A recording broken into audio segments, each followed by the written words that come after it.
Bonjour et bienvenue dans les coulisses de la littérature, le podcast pour tous les aficionados de l'encre et de la plume. Je m'appelle Anna et je suis autrice, éditrice et passionnée de lecture depuis toujours. Dans ce podcast, je vous partage des anecdotes littéraires pour redécouvrir les chefs-d'œuvre de la littérature et leurs auteurs sous un nouvel angle, mais aussi une mise en perspective de certaines problématiques actuelles de la littérature. Alors, prêt à entrer dans la secte des adorateurs de mots avec moi ? Bonjour à toutes et à tous, je suis ravie de vous retrouver aujourd'hui pour aborder l'un des auteurs les plus illustres du 19e siècle en France, si ce n'est l'un des plus illustres tout court. Père du naturalisme, humaniste et peintre par les mots, brossant le portrait du Paris de son siècle et de sa société. Alors non, je ne vous parle pas de Balzac, mais bien de Zola. Et aujourd'hui, un pan de son œuvre et de sa personnalité m'intéresse plus particulièrement, à savoir les liens entre Zola et Cézanne, que je pourrais également extrapoler en parlant de Zola et de l'art en général.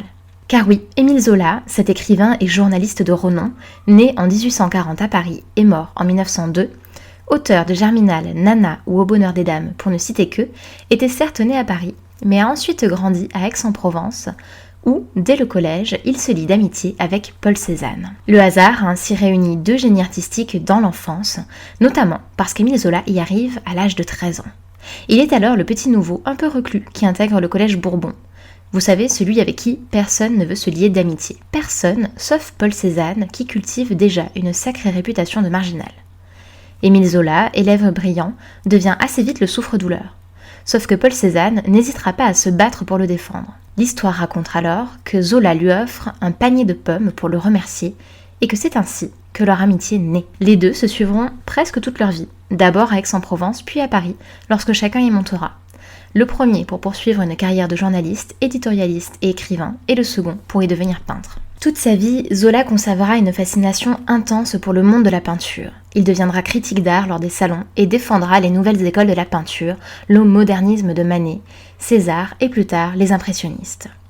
Or, dès le collège, Zola observe Cézanne peindre et lui sert même de modèle pour que son ami n'ait pas à payer des modèles extérieurs. Les deux hommes sont proches, au point de faire les 400 coups ensemble, séchant parfois les cours pour aller battre les chemins de campagne autour d'Aix ou jouer des mauvais tours à leurs professeurs. Zola et Cézanne feront même partie de la fanfare du collège Bourbon d'Aix-en-Provence et je ne résiste pas à vous dire que Zola jouait de la clarinette, tandis que Cézanne, quant à lui, accrochez-vous bien, jouait du cornet à piston. Cette belle amitié est décrite par Zola dans son roman L'œuvre où l'on retrouve Claude Lantier, le peintre, et Pierre Sandoz, l'écrivain, directement inspiré à la fois de Paul Cézanne, où Zola dépeint son caractère tempétueux, colérique et parfois ombrageux, et Pierre Sandoz, dont les traits physiques décrivent directement Zola. Ils échangèrent également toute leur vie une correspondance fournie qui nous permet aujourd'hui encore d'avoir l'un des plus beaux exemples d'amitié entre deux personnalités de renom. Quant à l'influence de l'un sur l'autre, on la connaît déjà.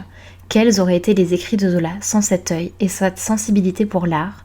Eh bien pour ma part, je pense que clairement sa plume n'aurait pas eu le même attrait qu'elle exerce sur nous aujourd'hui.